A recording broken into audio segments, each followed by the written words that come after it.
everyone, and welcome into another one of our bite-sized pieces into the heart of Business Central, which is once again a very versatile ERP system that transforms businesses across various industries, right? Small, medium, large. You could be in the healthcare industry, you can be in the baking industry, you can be in whatever sort of industry, and BC is most likely going to fit your needs. Now, it's different for everybody what you need and what you don't need. So hopefully today's little session, we're going to go into a bit more of a deep dive into some of the more fundamental processes of BC, so you get an idea of how you might want to put BC to work for your company or your enterprise, or maybe just your day-to-day needs if you're a small business or a personal business owner, right? So the basics. Right here is our lovely little landing page. But within BC is a ton of different modules, a ton of different job roles, so to speak. And we did kind of speak about this in a few of our other previous videos about depending on how you log into BC, like your role within the company does kind of depend on what you see.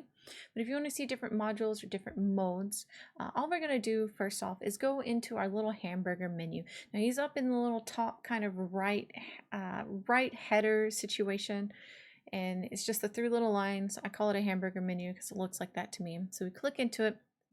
And right off the bat, we already see with Business Manager Evaluation. So I am currently using Dynamics 365 Business Central, or BC, as a business manager role. So it's showing me everything that is related to my specific role. But if I needed to see more, if I wanted to see more, there is a More Explore Roles option here. So I'm going to click on this little guy, and it gives me pretty much a whole overview of a bunch of different modules within itself. So for example, I just want to show like the drop down menus. If you're looking at this, you're like, what is going on here? So for product configurator, because it's just right here in the top left hand corner, you have the Explorer, where if you want to go to just specifically a page with product configurator, you can. But you can see right here that there's task, history, and setup, right? And when I hover over with my mouse, a little drop down arrow appears where I can expand the task, and I can see what's actually being hidden into this. So think of it a little bit like a filing cabinet, right? So these are different drawers with different like files within them. So if you're trying to find something specific, it gives you an idea of where to look.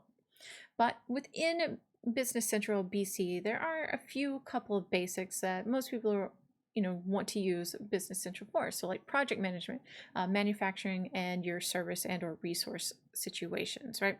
So we have our service down here.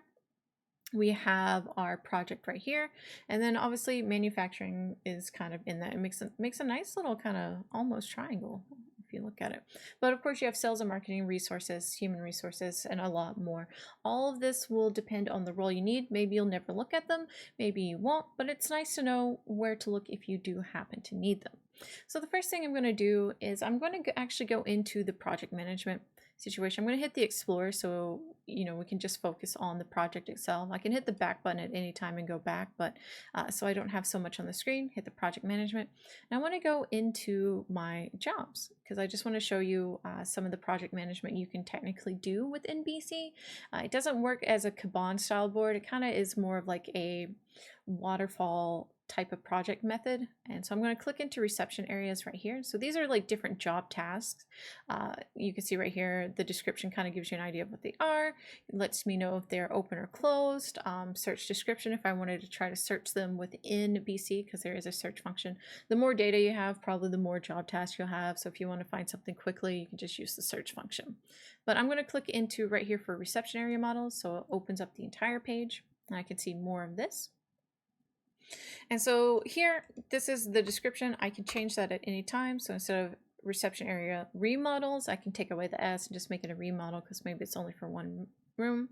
Now it is using cloud-based saving. So any type of change or design that I do here, you'll see that it's going to automatically save. There is no little like floppy disk icon or anything of that nature. It just happens kind of automatically using the cloud base. And if I hit the back button on this, you'll see that it took the S out immediately. So it does it pretty fast as well. So right here we have our waterfall based project method. They are providing a data structure for data on the job. And these are divided into different portions based on like the phases that I need. So right now it's like 1, 2, 3, 4, 5, 6, 7, 8, etc. Right? You can get it. So these are how many phases are currently within the plan. how many needs that are currently within the plan. And you do need at least one item to post to be able to post more entries into the job. And you can click on that and change it. So if it's heading total, begin total, end total. We'll go into a deeper dive of this, of course, later on, but just showing you like some of the features that maybe you've heard of or maybe you're a little bit more familiar with and you were looking for them this entire time. They're hiding out right here. But this is basically just showing you the project management situation that you can do within this as you needed. You can have a quick visual view of what's going on within this waterfall divide, or if you want to, you can look over a little bit more to the right and it gives you a bit more of a overview. It kind of looks like a receipt, right? So you can check out like the budget costs, like the resource, the items, like maybe the account, billable price, you know, overall invoiced. And I can scroll down even more and see like what's going on to ship near another default customer, another customer addressed, default sell to addressed, who's the contact, maybe I need to change that out, right? So there's a bunch of different stuff that I can do in here to fill out these data modules as needed, like if I need to change foreign trade, but just wanted to kind of show this right fast as some of your like jobs or your job tasks and like the project management aspect that you can do within BC.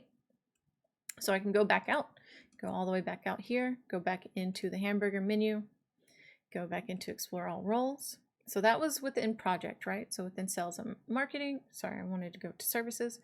Maybe I wanted to check out my customers from here. I can click into this and see all of them right there. They give me a nice little tile-based version.